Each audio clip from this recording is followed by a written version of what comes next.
So when you told me that I was gonna be able to interview a retired FBI agent in regards to the UFO phenomenon, the paranormal, I would have thought this would be some kind of a joke, but it's real life, and I'm so happy that we're here in Arizona, Tucson, and I'm meeting with you, John, to discuss what's going on right now in the world. Appreciate you joining us right here at Third Phase of Moon today. Thanks so much. It's great to be here on Third Phase of Moon.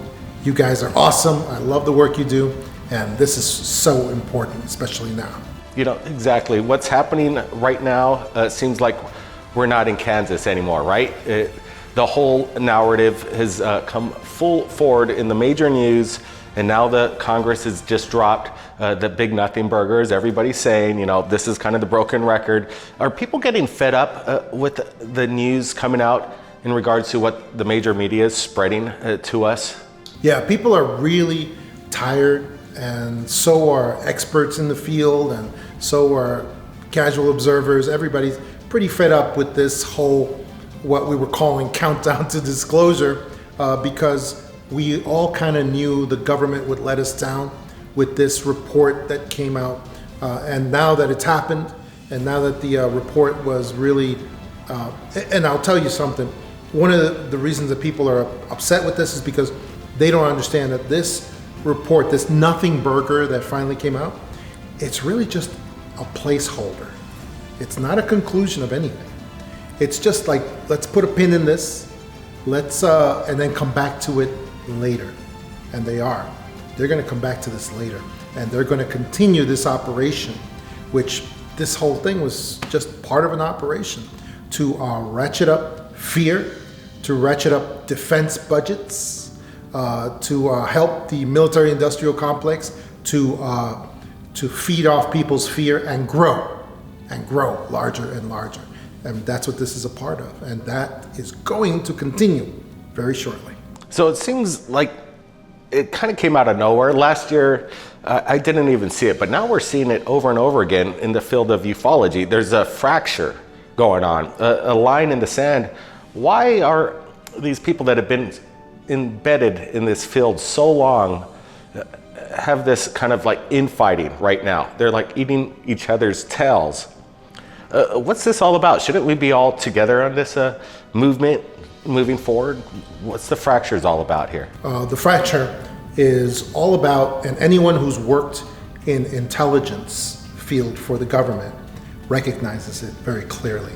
This is nothing more than large portions of the community getting paid, being given resources by dark forces that want to take over ufology and control it and increase the fear in this area. And we have large portions of the community that are basically being sponsored and paid by these elements that are working so hard for this operation. In the past, we've seen this with what we call CIA workshops. CIA workshops that just come out into this community and they pay certain people and they compromise a lot of individuals in order to get them working for them and feeding them back intelligence in this area.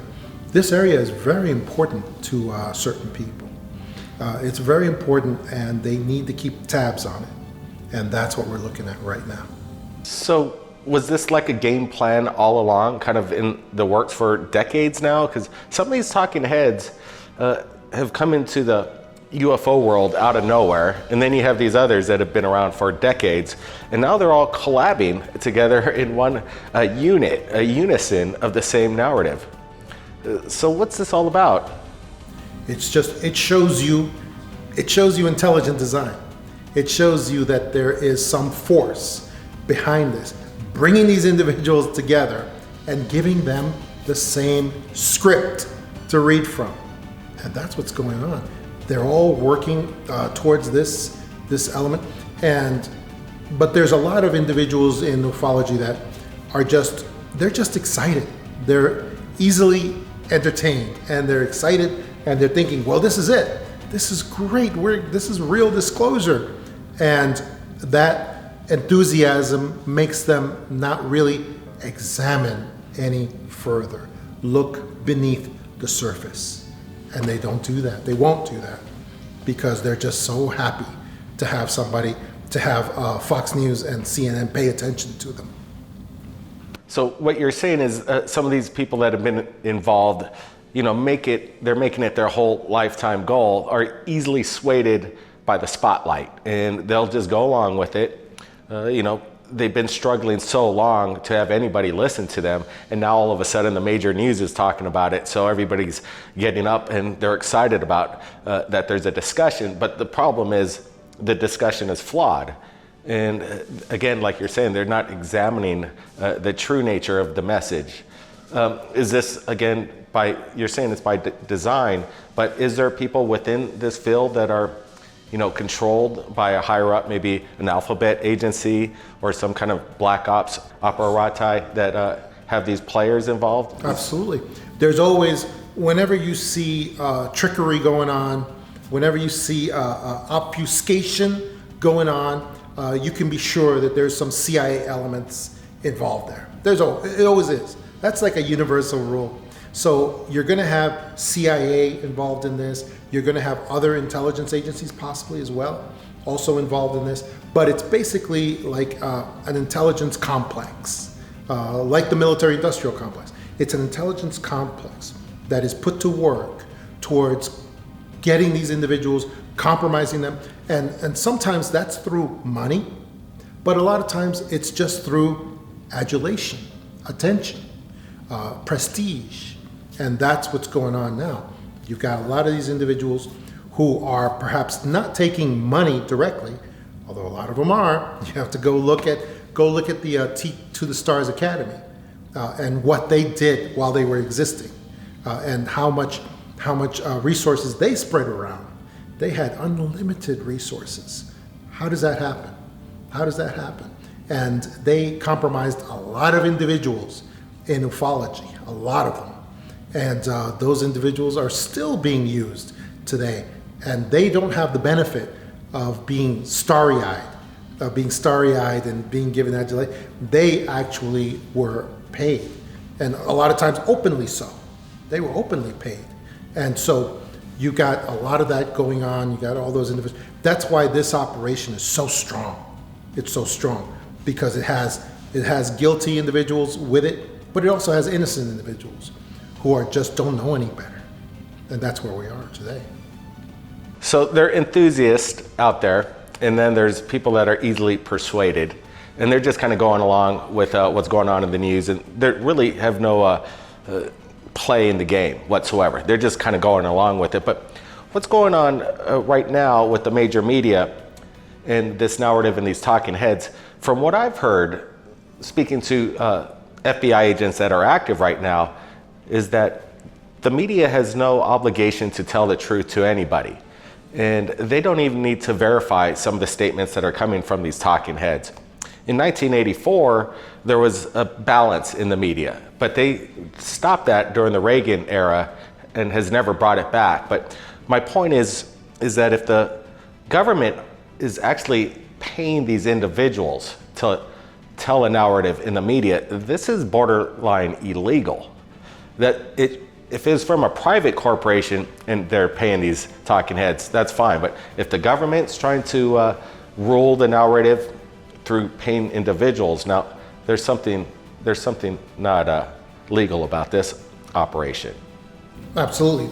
But the way that sort of thing usually happens is through things like Operation Mockingbird, which is public, it's declassified, anybody can go look at it.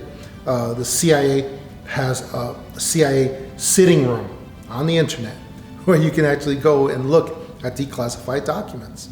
And then you could see Operation Mockingbird. The CIA has shops that go out and compromise mainstream media people. And it's done with cash and gifts and prizes.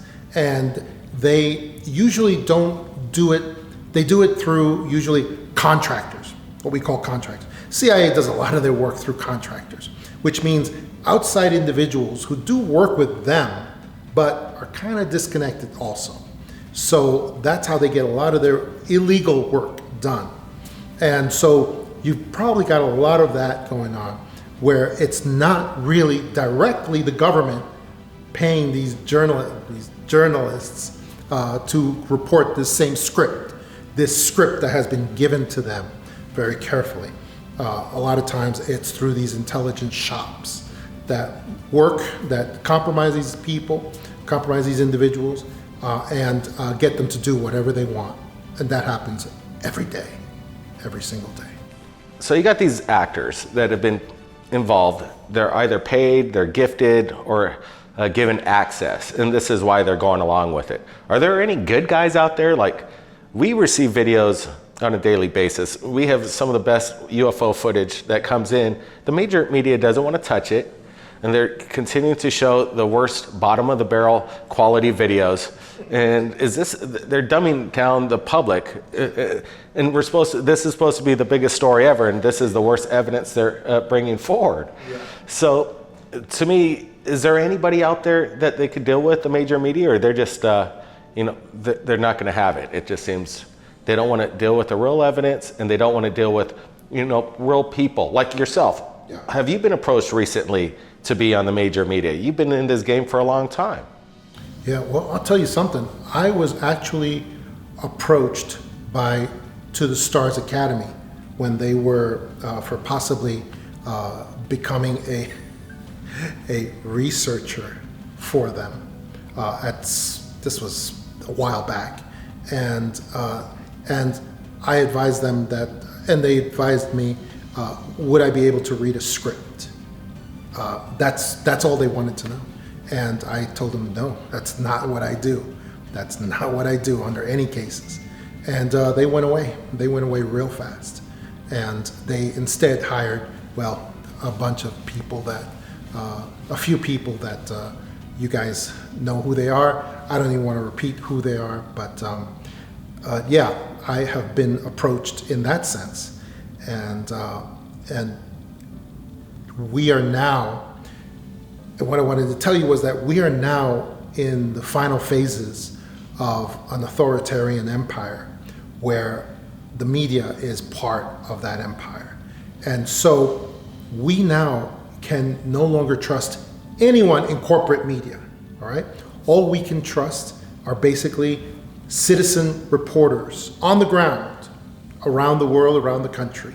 Citizen reporters, unincorporated citizen reporters, like the people who send Third Phase of Moon their UFO videos. They're genuine, authentic UFO videos. Those things have more reality and authenticity to them than all the nonsense that Fox and CNN puts on from the 1950s. That's nonsense. And so that's where we are. We can only trust regular citizen reporters, people who they're the only ones who can have any sense of trustworthiness at this point. And I want to clarify for the record, we're not doing any scripting here. We just met in person for the first time. Have we ever approached you to script out anything, John? No, you have never approached me to script out anything at all. You always go to the information. You never try to make the information come to you, ever. And that's why you guys are so loved and why you're so popular. So we've heard actually from sources behind the scenes that have had some of these talking heads on their shows that there is some kind of prep before the live interview, that they're told to the producers that they can't ask certain questions, stay away from these subject matters, and then we'll proceed into the interview. But there's this whole prepping kind of thing that goes on for a couple hours. This is the most ridiculous thing I've ever heard. Aren't we in America where we're supposed to just ask questions and get the answers from the individual besides the script? Anybody that has these people on their shows, they should be ashamed of themselves for allowing themselves to be manipulated in the way that some of these hosts are, having these guests on and being 100% manipulated in the narrative. Oh, absolutely. But most of these figures, most of these people, especially in ufology, have given up their integrity a long time ago. And they just say, give me the script, and they'll read it for whoever asks them. And that's just the way it is, unfortunately. And we need to avoid those kinds of people like the plague. Absolutely. Recently, we've invited some of these talking heads on Third Phase of Moon to discuss with Dr. Greer in regards to some of his claims against these people that are constantly in the major news. Every single one of them denied the invitation, and some of them were quite hostile, and which is strange because aren't we all grown-ups? We could have a discussion no matter what the question is. What are they afraid of? They refuse to even come on Third Phase Moon. Sometimes by proxy, we're able to get our questions in, but we have to do it through another platform versus our own channel. They're afraid of our questions, it seems. Absolutely, they will be afraid of you. And also, they're going to have a very special kind of arrogance because they know that they are part of the giant corporate media complex that has all the power, well, they believe have all the power in the world. And they know they're part of it. So they have absolute contempt for anybody who is on the ground, authentic, true, real news and information, because they consider you guys part of the outside, the fringe of their society. And they consider themselves to be the actual corporate structure of this disinformation society that we live in right now. That's where the arrogance comes from. So it's like a David and Goliath story that we're dealing with here. Since we've been having a different angle on the story over the past 6 months, if we weren't here, the rest of the world or the United States would have been hoodwinked. Everybody would have went along with this, hook, line, and sinker. But thank goodness that there is a different side to the story. Dr. Greer's mentioned it, but we've been advocates for trying to get to the bottom of this technology, and we believe they're obviously private corporations. They're blaming it on the extraterrestrial phenomenon. There's two different things I think we discussed a little earlier today. If they were threatening, they would have hit us a long time ago. But as far as this message that you're bringing forth, you have this book that you're coming out with. Tell me a little bit about this book of yours and what people can find in this book that you just put out recently. Oh, the Extra Dimensionals?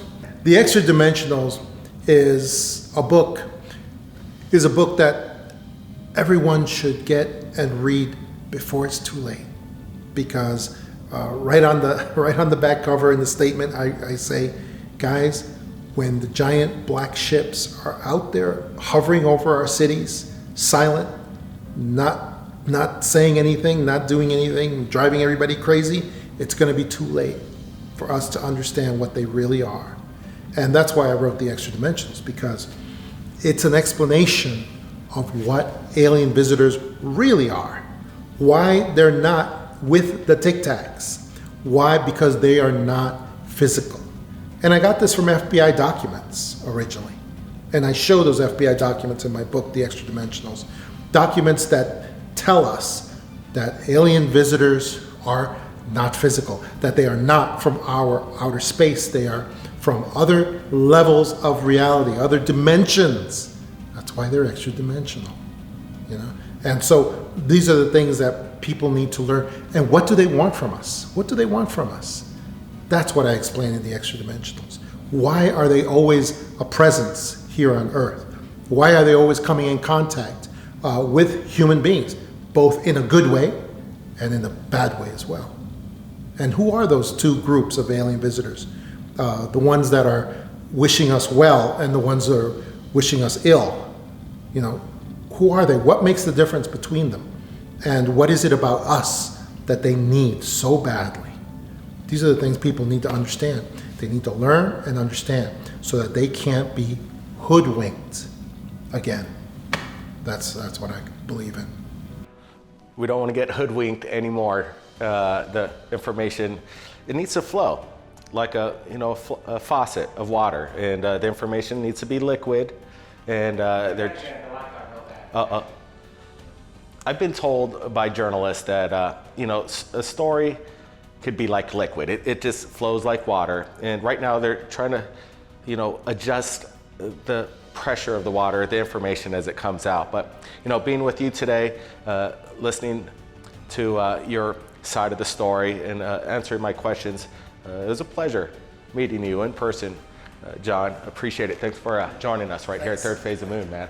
It's been a pleasure. And you know, again, we're here. We've got we even have Jim Goodall and John DeSouza. It's the first time they've met in person.